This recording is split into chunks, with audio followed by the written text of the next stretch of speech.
It is through our public schools that the American dream is possible. Ladies and gentlemen, this dream is in jeopardy if you accept the governor's proposed budget. The governor's proposal would require us to cut an additional $8 million in order to balance our budget in just 1 year. We made the hard choices that had to be made.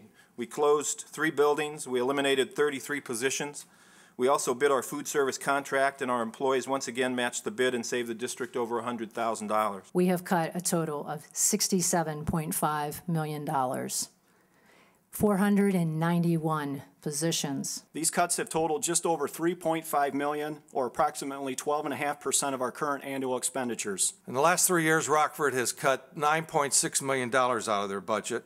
9% of those are teachers, 11% support staff, and 12% administrators. In preparation for the 2009-2010 school year, we made over $1 million of cuts to our budget. We have privatized all support services, food service, custodial, transportation. We even have privatized playground aids. We have closed 4 elementary schools. We have eliminated staff at all levels. The cuts we implemented have been across all areas of the district and incorporated outsourcing, collaborating, right-sizing, reducing compensation, as well as elimination of services. We've closed buildings. We collaborate with our neighbors in our RESD to provide many essential services. We eliminated a middle school assistant principal position, eliminated an assistant operations director position, eliminated a technology support position. We share services with other districts as well as with the city of East Grand Rapids. We've laid off staff or not replaced retirees year after year after year. Reduced our textbook budget, reduced the transfer from the general fund to the athletic fund, and consolidated elections to November. We have eliminated elementary strings, elementary foreign language, secondary course elective offerings, reduced band and athletic offerings. We've cut extracurriculars. We've cut curricular programs, artistic programs. Eliminated a middle school library secretary, restructured our high school hall monitors, reduced the cost for our Comet Pride officer, reduced teaching positions. Our current class sizes at the elementary level are without exception above 25, most closer to 30, some over 30. Our secondary class sizes vary widely, but we have some that are over 40, many in the upper 30s. We closed 3 buildings. We eliminated 33 positions. We also bid our food service contract, and our employees once again matched the bid and saved the district over $100,000. The district altered medical benefits for administration and other non-union employees in February of 2009 to decrease the premium cost by 20%. We implemented furlough days and wage freezes. All of our employees took concessions over the past 2 years. We've reworked contracts and benefit packages. We also bid our contracts for custodial and transportation.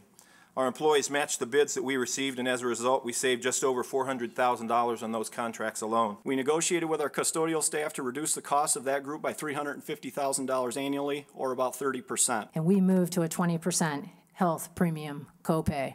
Again, the list goes on. It has been mentioned that one of the solutions to offset the proposed cut in funding is to reduce non-instructional costs by 10%.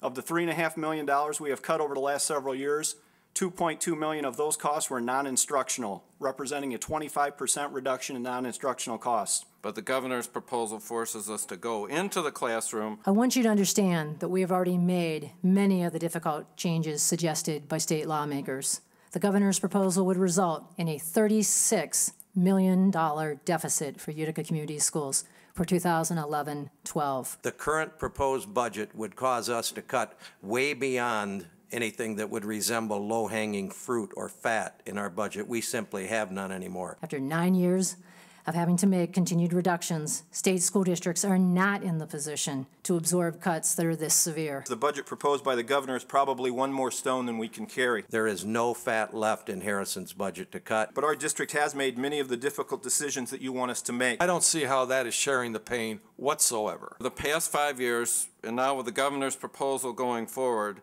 K-12 education in general will not be moving learning and achievement to higher levels. We must invest in education for the benefit of all. But I'm not sure that the governor's proposal says anything very close to supporting education.